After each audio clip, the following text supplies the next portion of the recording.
अच्छा स्टूडेंट्स, आज हम चैप्टर 6 का लास्ट टॉपिक पढ़ रहे हैं, होमोलोगस सीरीज। आसान सा टॉपिक है।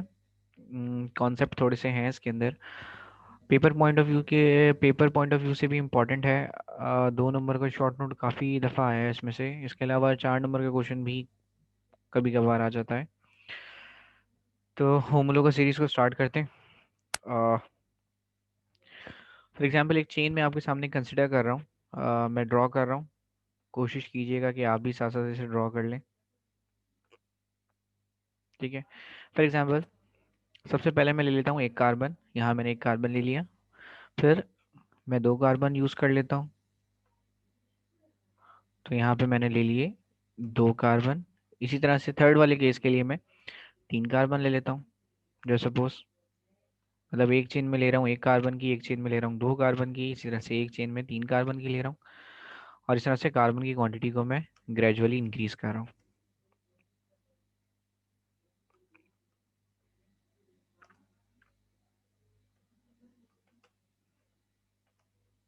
ठीक है। और चलें और बढ़ा देते हैं इसे।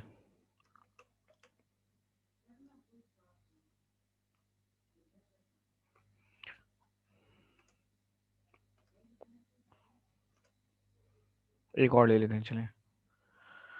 तो टोटल मैंने यहाँ पे 7 कार्बन्स तक की चेन्स को कंसिडर किया है। और हम इसे जल्दी से बैलेंस कर देते हैं। कार्बन की वैलेंसी होती है 4। यहाँ पे कार्बन एक भी बॉन्ड नहीं बना रहा, इसलिए हम टोटल कितने हाइड्रोजन लगा देंगे, 4। इसी तरह से अगर चेन के अंदर सिर्फ 2 कार्बन है तो देखें, ये वाला कार्बन आगे जुड़ा हुआ है, सिर्फ एक ही बॉन्ड बना रहा है। इसका मतलब 4 में से एक बॉन्ड बना रहा है, 3 रह गए तो H3 लगा देंगे। इसी तरह से ये आखिरी वाला कार्बन भी सिर्फ पीछे एक बॉन्ड बना रहा है। तो बनाने 4 चाहिए थे, बना एक रहा है। इसका मतलब यहाँ भी हम क्या मेंशन कर देते हैं, H3। बिल्कुल इसी तरह से वही कॉन्सेप्ट लगाते हुए मैं यहाँ पे हाइड्रोजन को बैलेंस कर देता हूँ। ये मैंने अपनी पुरानी क्लास में बताया था, जब मैं आपको आइसोमर्स बनाना सिखा रहा था या पढ़ा रहा था।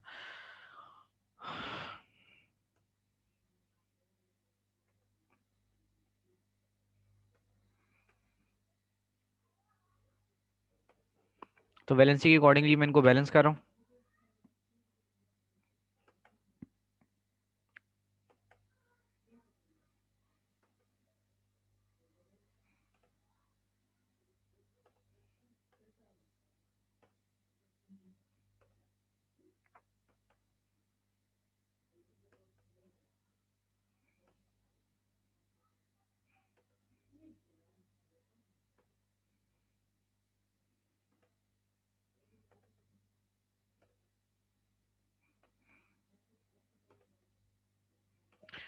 अच्छा, अब इस स्ट्रक्चरल फार्मूले को हम कन्वर्ट कर देते हैं मॉलिक्यूलर फार्मूला के अंदर।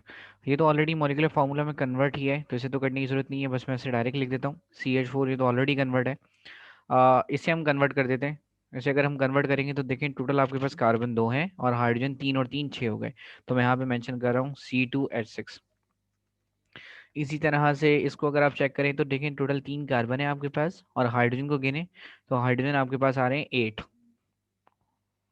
बिल्कुल इसी तरह से ये वाले केस में भी देख लेते हैं। टोटल कार्बन आपके पास 4 है, काउंट कर लीजिए, और हाइड्रोजन आपके पास आ रहे हैं 10। इसी तरह से ये वाली सीरीज को देखें तो कार्बन हमारे पास आ रहे हैं 5। हाइड्रोजन को काउंट कीजिए, हाइड्रोजन आपके पास आ रहे हैं 12। 3 + 2 5, 5 + 2 7, 7 + 2 9, 9 + 3 12। इस तरह से यहाँ भी आप कार्बन को काउंट कर लीजिए। कार्बन टोटल आपके पास आ रहे हैं 6। और हाइड्रोजन को अगर हम काउंट करें तो ये हाइड्रोजन हो गए ऑलमोस्ट 14। इस तरह से अगर लास्ट वाले केस में भी हम देखें तो कार्बन हमारे पास टोटल कितने हैं, 7 है, और हाइड्रोजन को गिन लीजिए, हाइड्रोजन आपके पास 16 है। अगर आप दो कंसेक्यूटिव मेंबर्स को देखें, कंसेक्यूटिव मेंबर्स का मतलब जो एक दूसरे के आगे पीछे हो, अगर हम कंसेक्यूटिव मेंबर्स को देखते हैं तो देखें, पहला आपके पास है CH4, और अगला केस है आपके पास C2H6। यहाँ से लेके यहाँ तक के मूव करने में टोटल आपके पास टोटल आपके पास जो चेंज आया है वो कितना आया है, देखें। पहले आपके पास CH4 था, CH4 से आपके पास क्वांटिटी चेंज होकर कितनी हो रही है, C2H6। ऐसा ही है। इसका मतलब आपके पास अगर हम चेंज को देखें, टोटल ऑलमोस्ट इनके दरमियान अगर मैं चेंज दिखाऊं आपको तो इनके दरमियान कितना चेंज है, ऑलमोस्ट CH2 का चेंज है। देखें, टोटल कार्बन आपके पास एक था, एक से दो हो गए, इसका मतलब एक कार्बन बढ़ गया। हाइड्रोजन आपके पास चार थे, अब चार से छः हो गए, इसका मतलब दो हाइड्रोजन बढ़ गए। बिल्कुल इसी तरह से अगर हम कोई भी केस ले लें, आप इनमें से कोई भी केस ले लें, फॉर एग्जाम्पल अगर हम इन दोनों की बात करते हैं, लेकिन आपने कंसेक्यूटिव मेंबर्स की बात करनी है जो ऊपर नीचे हो एक दूसरे के। सो यहाँ पे अगर हम देखें तो कार्बन कितने, फोर हैं, और यहाँ पे कार्बन कितने हो गए, फाइव। इसका मतलब कार्बन में कितना डिफरेंस है, एक का। कार्बन में एक का फर्क आया है। और अगर हम हाइड्रोजन को देखें तो यहाँ पे 10 हाइड्रोजन है और यहाँ पे 12 हाइड्रोजन है, इसका मतलब फर्क कितने का आ रहा है, टू का। सो कोई भी ऐसी सीरीज कंपाउंड्स की, कोई भी कंपाउंड्स की ऐसी सीरीज, ये कौन सी सीरीज है, देखें यहाँ पे सब जगह सिंगल बॉन्ड है, तो सिंगल बॉन्ड वाली सीरीज को हम कहते हैं अल्केन। तो इस पूरी अल्केन की सीरीज के अंदर अगर आप कंसेक्यूटिव मेंबर्स के दरमियान का जो भी आप चेंज देख रहे हैं ना, वो कितना आ रहा है, CH2 का। और CH2 को हम कहते हैं मिथाइलिन ग्रुप। तो एक ऐसी सीरीज जिसके अंदर मेंबर्स के दरमियान कितने का डिफरेंस है, CH2 का डिफरेंस है, ऐसी सीरीज को आप किसका नाम देते हैं, आप ऐसी सीरीज को होमोलोगस सीरीज का नाम देते हैं। ठीक है। अच्छा, अगर अब मास डिफरेंस की बात करें, तो मास डिफरेंस कितना आना चाहिए भाई, हमें पता है कि CH2 का फर्क आ रहा है, और CH2 में से कार्बन का मास होता है 12। ठीक है। हाइड्रोजन का मास आपको पता है, हाइड्रोजन का मास कितना होता है, 1। और हाइड्रोजन की क्वांटिटी कितनी है, 2। इसका मतलब 1 × 2। तो टोटल जो आपके पास चेंज आना चाहिए, वो मेरे हिसाब से आपके पास जो चेंज आना चाहिए वो 14 आना चाहिए। ठीक है। ये कॉन्सेप्ट पता नहीं आपको समझ आया होगा या नहीं आया होगा। देखिए, हमने यहाँ पे ये पढ़ा है कि जब भी हम कंसेक्यूटिव मेंबर्स को कंसिडर करते हैं, तो कंसेक्यूटिव मेंबर्स के दरमियान जो भी चेंज आता है वो कितना आता है, CH2 का।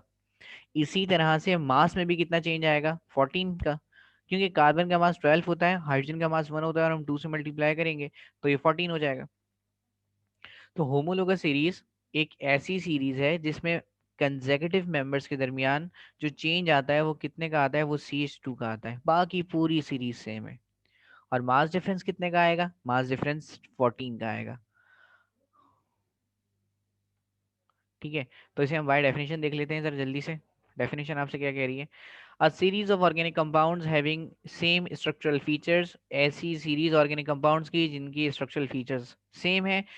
स्ट्रक्चरल फीचर्स का मतलब स्ट्रक्चर सेम है, बिल्कुल एक तरह से बिहेव कर रहे हैं, but differ from each other, जबकि एक दूसरे से अलग है, by the member of CH2, CH2 के मेंबर के थ्रू, जिसे हम किसका नाम देते हैं, methylene group, is called homologous series.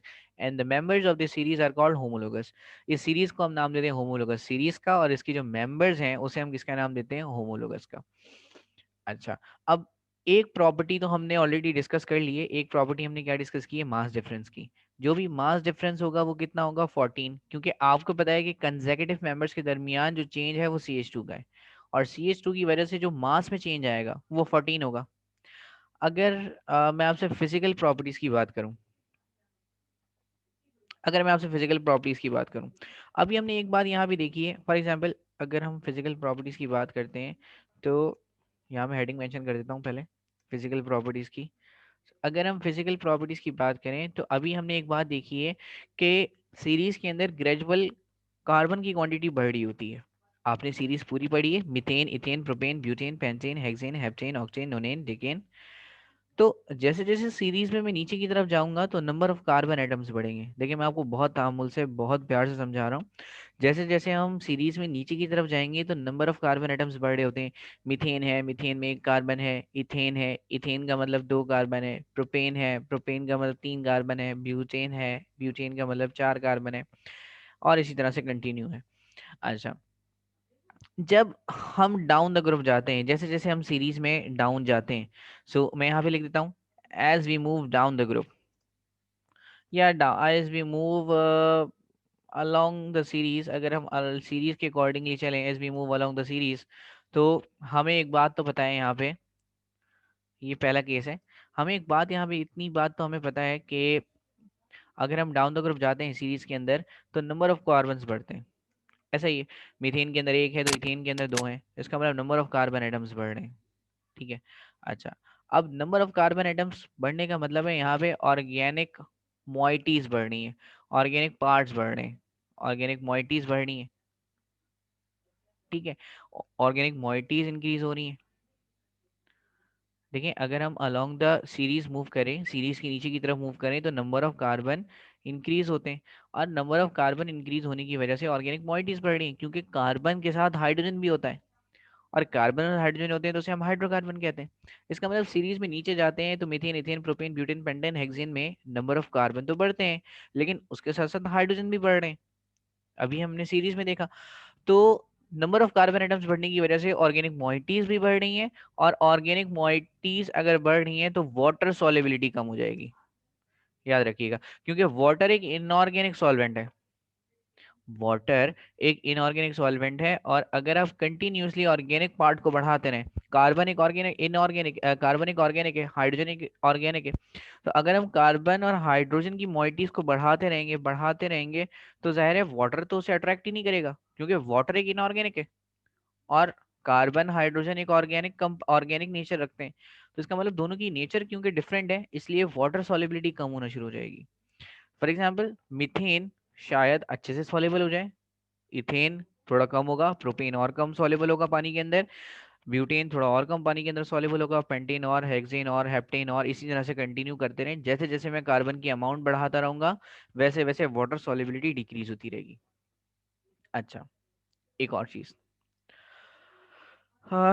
दूसरी चीज अगर हम देखें तो अगर हम एज वी मूव जाएं, सेम केस है, अगर हम अलोंग द सीरीज जाएं, अगर हम अलोंग द सीरीज जाएं तो हमें एक बात तो पता ही है कि number of carbon atom increase होते हैं, ठीक है, कार्बन एटम इंक्रीज हो गए।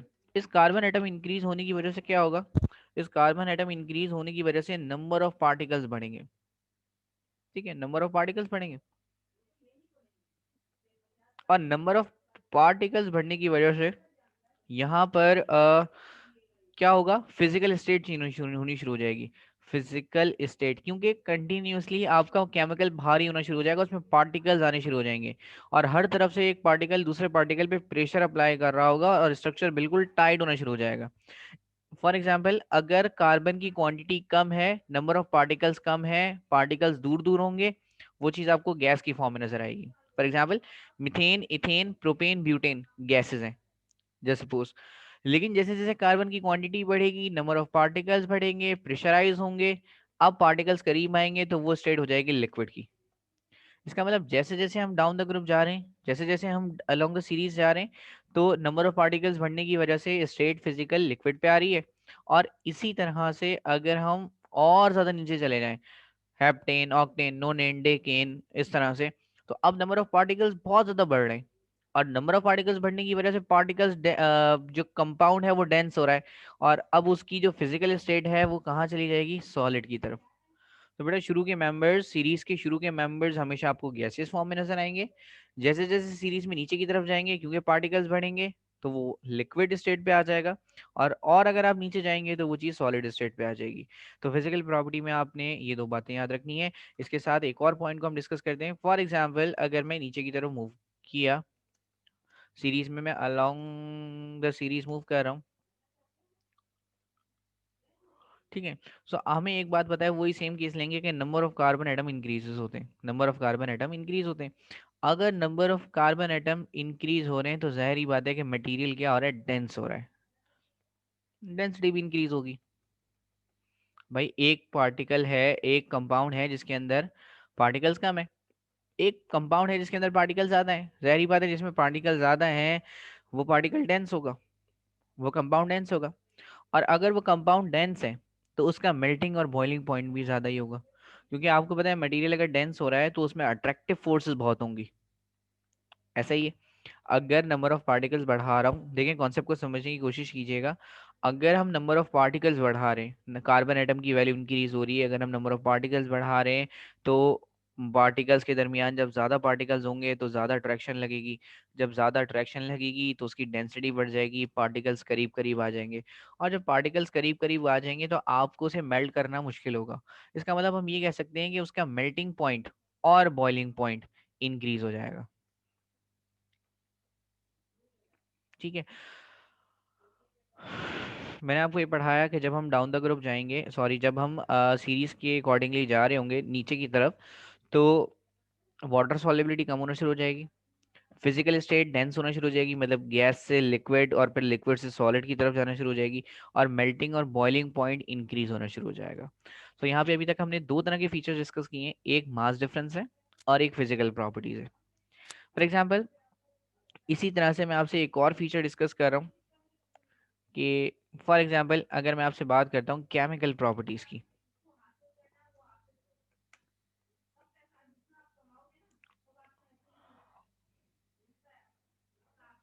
ठीक है, केमिकल प्रॉपर्टीज के ऊपर आ जाते हैं। केमिकल प्रॉपर्टीज में आपने क्या याद रखना है कि फॉर एग्जांपल एक सीरीज के जितने भी मेंबर्स हैं, एक सीरीज के जितने भी मेंबर्स हैं वो सारे के सारे बिल्कुल सेम वे में बिहेव कर रहे होंगे। जिस तरह से आपके पास मीथेन बिहेव कर रहा है उसी तरह से आपके पास इथेन बिहेव करेगा, इसी तरह से आपके पास प्रोपेन बिहेव करेगा, इसी तरह से आपके पास ब्यूटेन बिहेव करेगा, इसी तरह से आपके पास पेंटेन बिहेव करेगा। फॉर एग्जाम्पल हम दो एग्जाम्पल्स देख लेते हैं। फॉर एग्जाम्पल अगर मैं मीथेन की बात करूं, ठीक है, अब मीथेन में आपको पता है मीथ का मतलब होता है एक कार्बन, कार्बन की वैलेंसी कितनी होती है 4, तो जाहिर है इसके साथ एक भी बॉन्ड नहीं है तो यहाँ पे H4 लगाना पड़ेगा। सपोज फॉर एग्जाम्पल एक और केमिकल लेता हूँ इथेन, ईथ का मतलब होता है दो कार्बन, तो एक कार्बन के साथ मैंने एक और कार्बन मेंशन किया है। अब इन कार्बन ने क्योंकि दो थे तो एक एक बॉन्ड बना लिया, अब चार में से एक बॉन्ड बन चुका है तो कितने हाइड्रोजन लगेंगे, सिर्फ 3। इस तरह से यहाँ भी कितने लगेंगे, 3। ये वही कॉन्सेप्ट है जो हम ऑलरेडी पढ़ चुके हैं। सो अगर मैं इसे कंबाइन कर दूं, अगर मैं इस केमिकल को भी कंबाइन कर दूं तो ये क्या हो जाएगा, C2H6। फॉर एग्जाम्पल हम CH4 का रिएक्शन कराते हैं, मीथेन का हम रिएक्शन कराते हैं,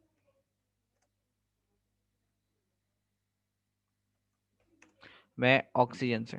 फॉर एग्जाम्पल आप इसका रिएक्शन करा रहे हैं O2 से, सपोज आप इसका रिएक्शन करा रहे हैं O2 से, और जब आप इसका O2 से रिएक्शन करा रहे हैं तो मे बी ये जो ऑक्सीजन है वो हाइड्रोजन से मिल जाए, और ये ऑक्सीजन जो है वो कार्बन से भी मिल सकती है। तो जब भी हम किसी हाइड्रोकार्बन का रिएक्शन कराते हैं ऑक्सीजन से तो दो चांसेस होते हैं, दोनों भी बन जाती हैं, कार्बन भी ऑक्सीजन से मिल सकता है जाके और हाइड्रोजन भी ऑक्सीजन से मिल सकता है। फॉर एग्जाम्पल अगर कार्बन ऑक्सीजन से मिल रहा है तो आपको बहुत एक सिमिलर कंपाउंड पता होगा जिसे हम कहते हैं कार्बन डाइऑक्साइड, बिल्कुल यही फॉर्म होगा। इसी तरह से अगर हाइड्रोजन CH4 का हाइड्रोजन ऑक्सीजन से मिलेगा तो क्या फॉर्म होगा, H2O। ये कंपाउंड भी आप अच्छे से जानते हैं। अब आप इसे बैलेंस कर दीजिए, टोटल यहाँ पे कितने कार्बन आपको नजर आ रहे हैं, एक, यहाँ भी एक ही कार्बन है। यहाँ पे अगर आप हाइड्रोजन को देखें तो यहाँ पे 4 हाइड्रोजन है, जबकि एरो के बाद आपको सिर्फ कितने हाइड्रोजन नजर आ रहे हैं वाटर के अंदर, 2।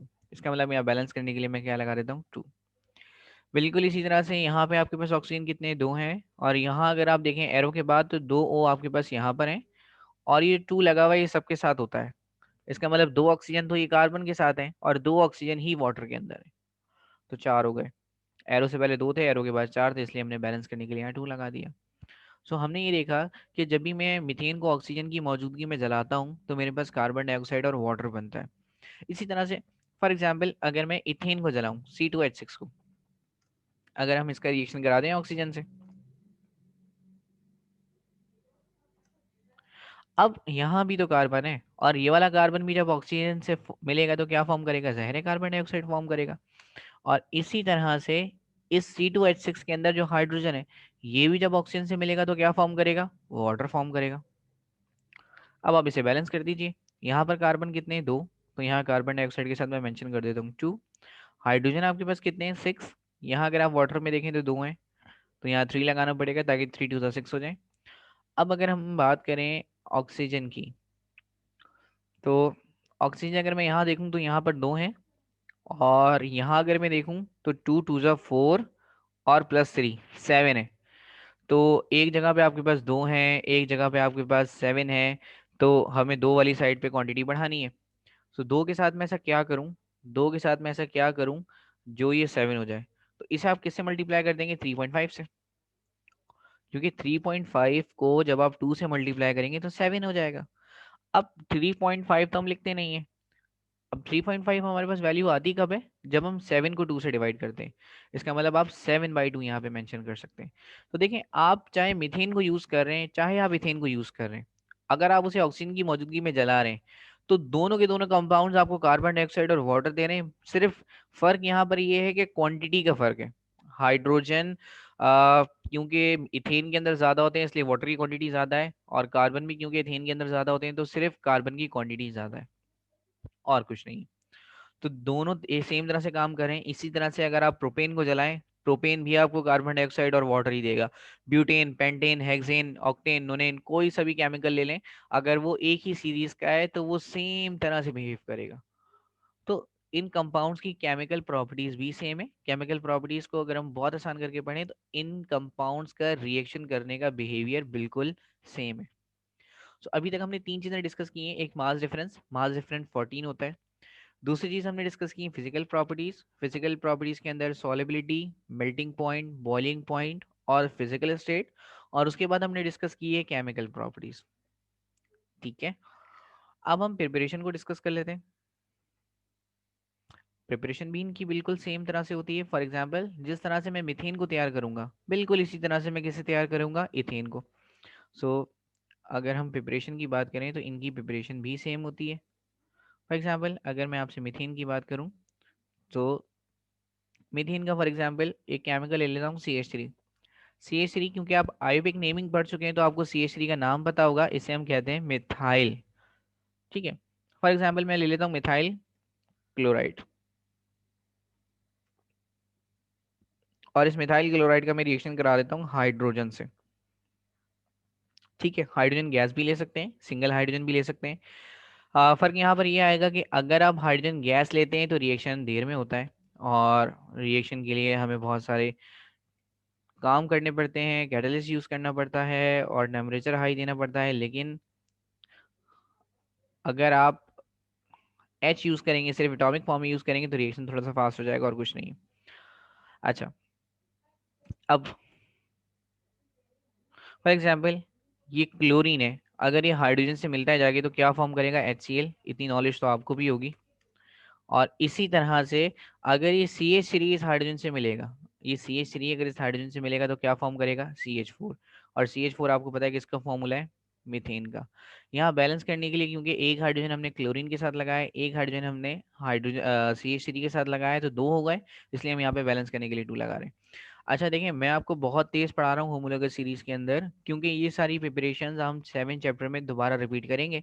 यहाँ तो हम सिर्फ कॉन्सेप्ट देख रहे हैं। देखिए, यहाँ हमारा काम नहीं है कि कैसे तैयार हो रहा है, यहाँ प्रिपरेशन पढ़ने का मतलब है कि प्रिपरेशन सेम है। जैसे मीथेन तैयार होगा वैसे ही इथेन तैयार होगा, उसके पीछे क्या कॉन्सेप्ट है क्या नहीं है वो होमोलॉगस सीरीज का पार्ट नहीं है। ठीक है, लेकिन मैं आपको थोड़ा बहुत एक्सप्लेन कर रहा हूँ ताकि आपको थोड़ा बहुत आइडिया हो जाए, जब हम चैप्टर 7 पढ़ रहे हो तो आपको कुछ ना कुछ पहले से भी आता हो। फॉर एग्जाम्पल, मैंने यहाँ पे CH3 लिया था क्योंकि मुझे मिथेन तैयार करना था। अब मुझे इथेन तैयार करना है इसलिए मैं इथाइल लूंगा, C2H5 को मिथाइल पढ़ते हैं। और पहले मैंने मिथाइल क्लोराइड लिया था, अब मैं क्या लूंगा, इथाइल क्लोराइड। तो मैंने इथाइल क्लोराइड ले लिया। रिएक्शन इसका मैं अभी भी सेम कंपाउंड से, सेम मैकेनिज्म से करूंगा, हाइड्रोजन से, जैसे पहले किया था।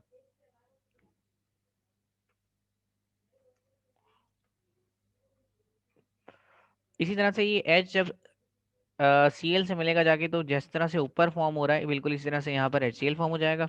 लेकिन थोड़ा सा मैं आपको बोर पढ़ा रहा हूँ, लेकिन कंप्लीट पढ़ाऊंगा तो क्या करूँगा, और ये रिकॉर्डेड लेक्चर्स हैं, इसको मैं ऐसे ही पढ़ा सकता हूँ और कैसे पढ़ाऊंगा। इसी तरह से ये C2H5 जब मिलेगा हाइड्रोजन से तो ये क्या फॉर्म कर लेगा, C2H6। लेकिन अगर आप वाकई पढ़ने वाले हैं तो आप इसे गौर से देख रहे होंगे, क्योंकि आपको कॉन्सेप्ट मिल रहा होगा कि मैं क्या बताना चाह रहा हूँ। इसी तरह से जिस तरह से आपने एक H के अंदर एक HCl के अंदर H लगाया और एक C2H5 के साथ आपने H लगाया, तो टोटल आपने 2 H यूज किए हैं, इसलिए मैंने यहाँ पे बैलेंस करने के लिए 2 लगा दिया। सो सिर्फ पढ़ाने का मकसद यहाँ पर ये है कि दोनों की प्रिपरेशन बिल्कुल सेम तरीके से हो रही है। ठीक है, अच्छा, लास्ट पॉइंट हमारे पास है फंक्शनल ग्रुप के फॉर्मूले से रिलेटेड के। इन सब का जनरल फॉर्मूला क्या होता है, सेम।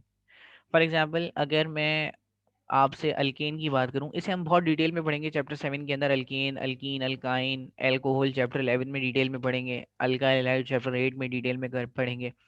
तो चैप्टर 6 हमारा एक बेसिक इंट्रोडक्शन का चैप्टर है, उसमें हर चीज़ थोड़ी थोड़ी दी हुई है। अब उसको एलैबोरेट करने के लिए हमें इतनी नॉलेज चाहिए कि वो फिर टॉपिक इतना लंबा हो जाता है कि फिर वो कवर ही नहीं हो पाता। तो बस फिलहाल अभी मैं आपको सिर्फ इतनी बात बता रहा हूँ कि होमोलोगस सीरीज के जितने भी मेंबर्स हैं, for example methane, ethane, propane, butane, pentane, hexane, इन सब का जनरल फार्मूला सेम होगा। इन सब का जनरल फॉर्मूला होता है CnH2n+2। ठीक है, इसी तरह से इसे हम चैप्टर 7 में पढ़ लेंगे। इसी तरह से अगर मैं अल्कीन की बात करूं, ethene, propene, butene, pentene, hexene, heptene, octene, nonene, decene, तो इन सब का जनरल फॉर्मूला सेम होगा, CnH2n। और अगर मैं अल्काइन की बात करूं, जैसे ethyne, propyne, butyne, pentyne, hexyne, octyne, nonyne, decyne, तो इन सब का भी जनरल फॉर्मूला सेम होगा, CnH2n-2। तो चाहे कोई सी भी सीरीज है, लेकिन अगर सारे के सारे मेंबर्स एक ही सीरीज के हैं तो उन सब का जो जनरल फॉर्मूला है वो बिल्कुल सेम होगा। अब मैं हल्का सा बिल्कुल रिपीट कर देता हूँ कि हमने क्या पढ़ा। हमने स्टार्ट किया था होमोलोगस सीरीज से। होमोलोगस सीरीज में हमने पढ़ा था कि ऐसे ऑर्गेनिक कंपाउंड्स की सीरीज जिनके फीचर सारे सेम होते हैं, जिनकी प्रॉपर्टी सारी सेम होती हैं, सिर्फ फर्क होता है तो CH2 मेंबर का फर्क होता है, और CH2 मेंबर को हम किसका नाम देते हैं, मिथाइलिन का। तो अगर मेंबर्स के दरमियान, कंसेक्यूटिव मेंबर्स के दरमियान मिथाइलिन का फर्क आ रहा है तो आप उस सीरीज को किसका नाम देते हैं, आप उस सीरीज को होमोलोगस सीरीज का नाम देते हैं, और उसके मेंबर्स को हम कहते हैं होमोलोगस। फिर इसी तरह से हमने डिस्कस किए थे कुछ पॉइंट्स, जैसे फॉर एग्जांपल जनरल फार्मूला हमने पढ़ा। तो अगर सारे के सारे मेंबर्स अल्केन के हैं तो सबका फार्मूला सेम होगा, जनरल फार्मूला सेम होगा। अगर सारे के सारे मेंबर्स अल्कीन के हैं, सबका जनरल फार्मूला सेम होगा। अगर सारे के सारे मेंबर्स अल्कोहल के हैं, सबका जनरल फार्मूला सेम होगा। इसी तरह से मास डिफरेंस हमने पढ़ा, क्योंकि फर्क सिर्फ CH2 का आता है, जिसकी वजह से मास डिफरेंस हमने जो निकाला था वो कितना आ रहा था, 14 का। तो दो कंसेक्यूटिव मेंबर्स के दरमियान जो आपके पास मास डिफरेंस आएगा वो 14 आएगा। मेथड ऑफ प्रिपरेशन हमने देखा सेम है, जिस तरह से मीथेन को तैयार कर रहे हैं उसी तरह से एथेन तैयार होगा, जिस तरह से एथेन को तैयार कर रहे हैं उसी तरह से प्रोपेन तैयार होगा, जिस तरह से प्रोपेन को तैयार कर रहे हैं उसी तरह से ब्यूटेन तैयार होगा, उसी तरह से पेंटेन तैयार होगा, बिल्कुल सिमिलर तरीके से प्रिपेयर हो रहे होंगे। इसी तरह से केमिकल प्रॉपर्टीज हमने पढ़ी कि फॉर एग्जांपल अगर किसी भी मेंबर को अल्केन के किसी भी मेंबर को अगर मैं ऑक्सीजन की मौजूदगी में जलाऊं तो वो कोई भी मेंबर हो वो आपको कार्बन डाइऑक्साइड और वाटर ही देगा।